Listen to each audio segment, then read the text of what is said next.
Hey everyone, this is DayTraderRockStar, and this is the 10 for 1,000 watch list for the week of May 7th. Happy Cinco de Mayo. It is May 5th. I'm at the office. I'm about to drop some stocks on you. Dropthestock.com. Don't take it. I need to get that Monday. First thing we're going to talk about is an important concept that I think going into this week and going into the future is something that is pretty much my golden rule. If I want to stay to a successful trading pattern, I need to stay to this golden rule. And I'm going to show you that golden rule right now. And anytime I step away from it, do something, just for some reason I feel like I know more about the markets, or I have a hunch or anything, the odds of me, losing just go up. And that comes to earnings, that comes to anything that goes against the methodology. All right, and the methodology is, it is there in such a good way that it's not hard to use. It just takes patience and discipline, and that's what it really takes. And I'm going to show you why today on this video. Plus, some setups for this week. But I already did a video on the market, what I'm expecting for the market this week, and I want to touch base on it right now with you guys. I really wanted to do this other thing first, but I think now, just on the fly, I just want to touch base on the S&P and this pattern that's forming, the head and shoulders pattern. This is a classic head and shoulders pattern. This is exactly the way you want to see it formed. You want to see a higher high and a higher high, and then you want to see the retracement. But that next high, which doesn't become higher than the previous high, but the stochastics get overbought, basically, if you consider that a high. So you're seeing the divergence between the price and the stochastics versus the last price and the last stochastics, and that's the signal of a possible head and shoulders forming, or at least a signal that you're going to sell off a bit. It doesn't have to mean anything more than change of trend, a short-term trend, long-term trend. It doesn't matter. We're trying to find direction here. So again, when we look at the daily chart, you could see that as you get into an oversold level, you have a better chance for, when you do have that bounce, the directional side. And when you get overbought, it's usually a directional side to the downside. So if you're on top of that type of trade and going in that same direction, you have the odds in your favor right then. You have momentum in your favor. And that's one of the main reasons, you want to pay attention to that. So we leave off on Friday with this big down day. It brings us right down to this neckline that I put in. And this neckline had been following for a couple weeks now. Over many weeks. We bounced off it one time, oversold. That's when we were able to really start to put in that neckline. And then the next time we came back, we actually bounced off of it. And that was on a 60-minute chart. We were able to see that buy signal. And then we got overbought quickly and rolled over. And then Friday we had this big down day. So everything's still pointing to a downward move. And it does look that way. I broke down. You'll see the video on YouTube, and I'll post it on the site. But you'll see that multiple time frames are all pointing lower, except the 60 minutes oversold. The 60 and the shorter term time frames. But even taking a look at that weekly chart, going to take a look at May and the weekly trade during May, and you can see we've been recently overbought. And this is the beginning of May. This is that first week in May, or actually that whole month of May, pretty much 4 or 5 candlesticks here. You should be 4, but it's that's basically your May trade. This is your May trade. This is the beginning of May right here. And they have that adage, sell in May and go away.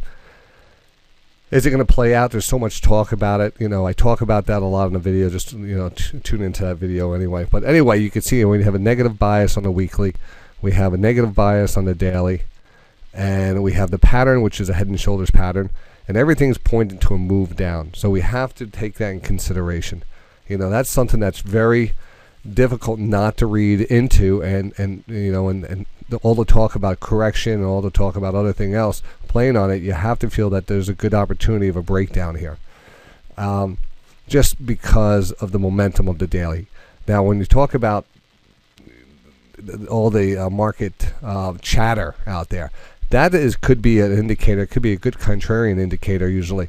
More and more people talk about a potential pattern playing out Sometimes it just goes the opposite way, and and all those people go back into the woodwork until they feel another opportunity to get their point across. Because everyone has an opinion.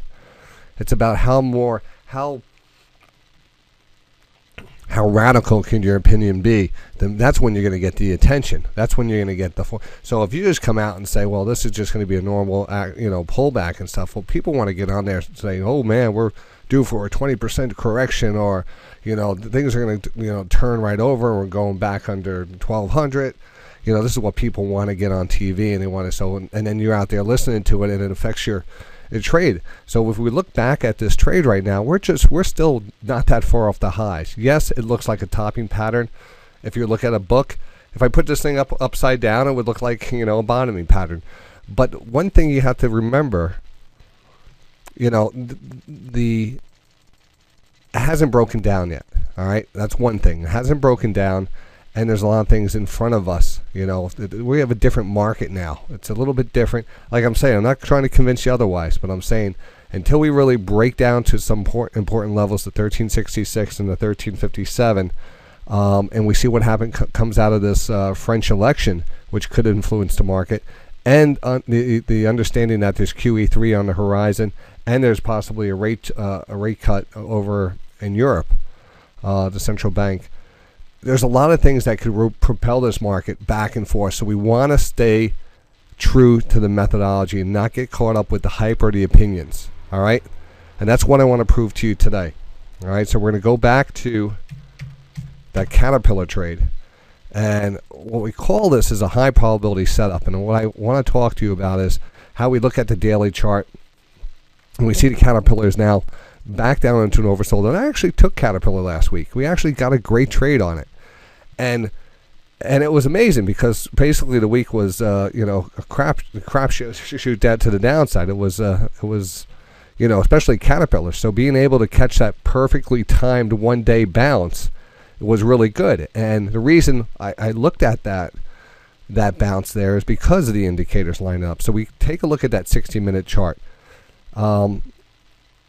Actually, let me go back to the title of this. This is called high probability. This is a definition of a high probability setup. That's what I'm trying to explain to you right now.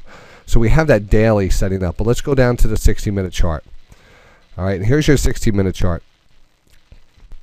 When we looked at 60-minute, it was on 5/2, May 2nd.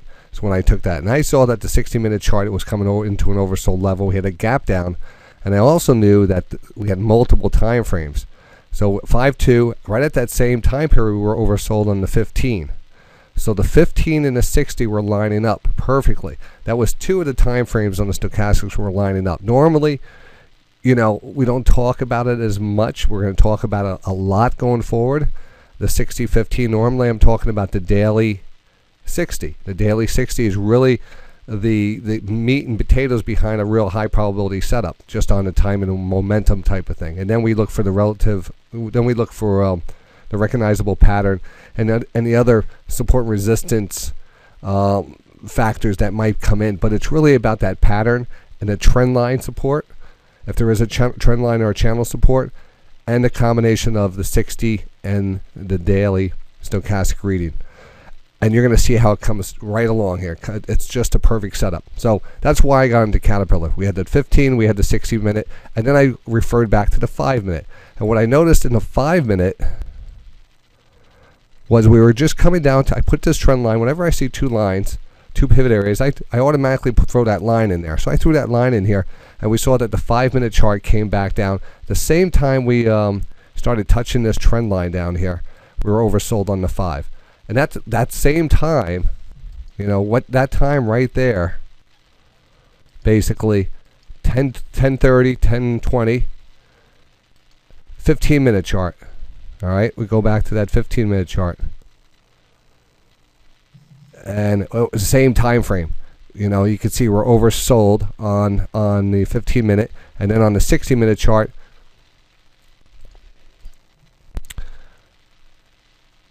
let me get my 60-minute here. Yeah, right here. We came back down.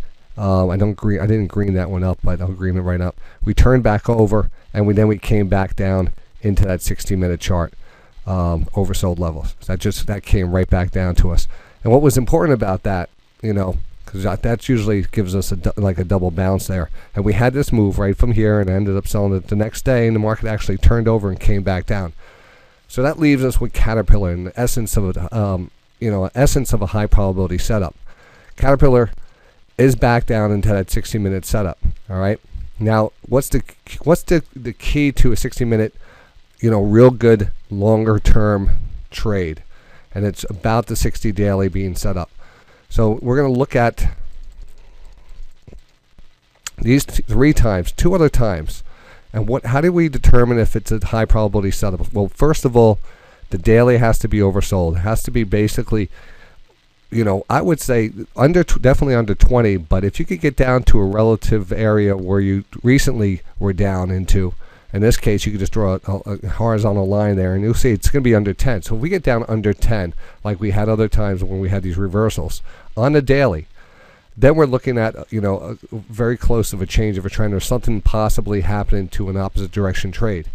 So we've usually getting a pullback and we get to these levels. Now, this could happen over, it could happen over a week's time period. We could come down to this level and kind of like chop around and bottom out and not really get an aggressive move. And that's what seems to be, this is again on the 60-minute chart. We have to remember what time frame we're on. So the 60-minute chart gives us an oversold level here.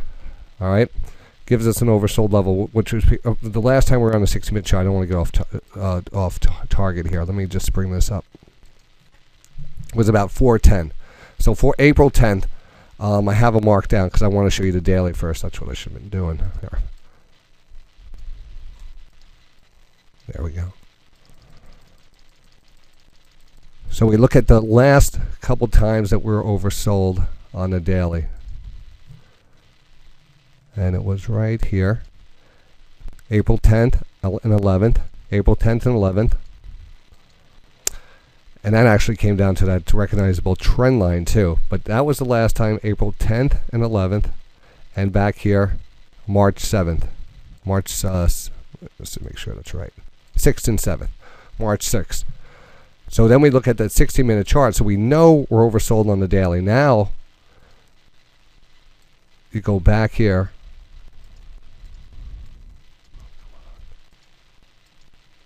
Sorry for my bad charting program here, moving it around. It's been a long day. You go back here for 10 and 11, oversold, and back here. The last time it was oversold and a higher probability setup, which was here, this green area here. 3-6, March 6th and 7th. And again, we're oversold here. So it's only, this was oversold. This 60-minute was oversold for a while. If you could see it.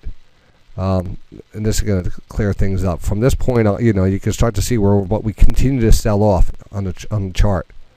It wasn't until this point where this point and the daily lined up. So it gave us time for that 60-minute. It gave us time for that daily to finally get down there. It gave us time for that daily, which was right here, to get down there. So we actually got down there on the oversold on that gap down, and it was a perfect level. But as that was happening, it was still negative on the daily. It was still a negative bias to the downside. So this is the same situation we've had the last 2 times we've had high probability setups. So we can even go out all the way out to here, but my 60 minutes doesn't go out to there. And you can see that this point right here is only when the 60 and the daily, and to time that a little bit better, you break it down to the 15-minute chart, and it'll give you an exact entry.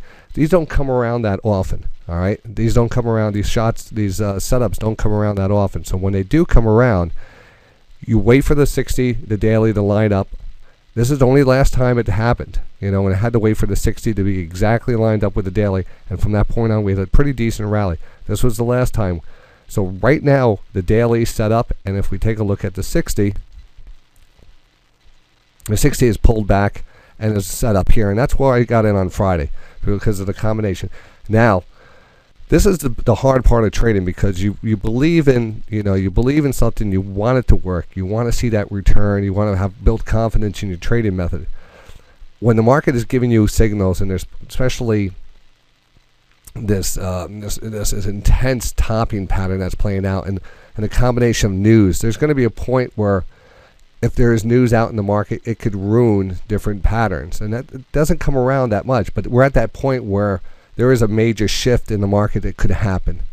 So it kind of, excuse the language, but it kind of sucks that it's a high probability setup is usually going to happen on those major market pivot areas, because of course everything's going to look good until they pull the rug out. So we're at a point right now that the market can definitely bounce.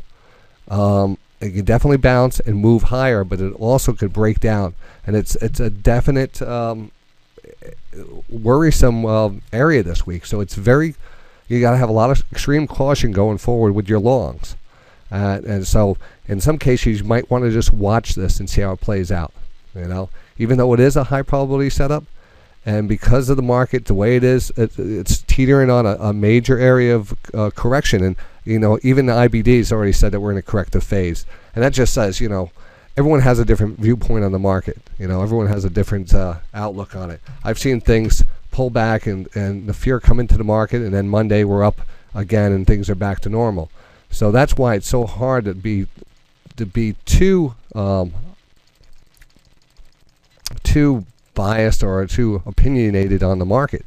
You can look at what's telling you what's going on, but to put your own opinion on the economy and what should be happening, and the world's going to collapse or this is going to happen, it's not going to work. That's just it's just someone's opinion, just like anybody else. You get caught up on it because it's written in a page or it's written down in a book doesn't mean it's right. It's just because someone took the time and effort to publish a book and make money off of that, but it doesn't make it right. So these patterns, even though they look to go down and we feel the bias and we hear the chatter on TV, until it breaks down, until we can actually see that the destruction of these patterns and everything flattening out, and I think that's going to come early this week. We're going to we're going to have a choice. We're going to either get that bounce right off of this this area between 1366 and 13. I'm giving myself a little room here, 57. It's not much room, but that's about 10, 12 points down.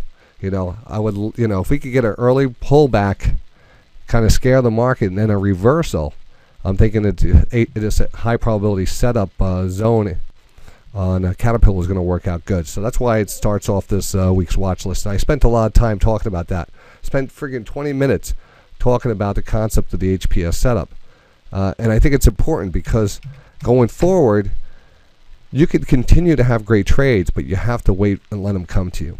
You have a much better probability if the market pulls back here and you get this setup, and you get the setup that's setting up on the 62, and then you add to the 15 to it. You could see each time that the 15-minute came down to an oversold level, you could go back and backtest yourself. You could go back here, oversold right here, and right here on the over 15-minute. And from that point on, there's been a bias to the upside. And when these things you get the biggest move when the 60 is also lined up too. So it doesn't mean that there's a directional follow through. It's meaning that you will have a better area of a trend change. And same thing to the downside. You get a move up, you're quickly over bought, and you have that topping pattern. Well, that's where your trend is going to be down. So you have to, in this market, we have to take the signals, not guess on the market. Take the profits into that faster. All these stocks on this watch list are going to be reflected to the 60-minute chart, because we can't guarantee that there's going to be a longer term trend or whatever. We want to be able to get into profits, wait for a good quality setup, get out. So as a default, if I don't mention it, the profit area is always going to be that rotation of the 60.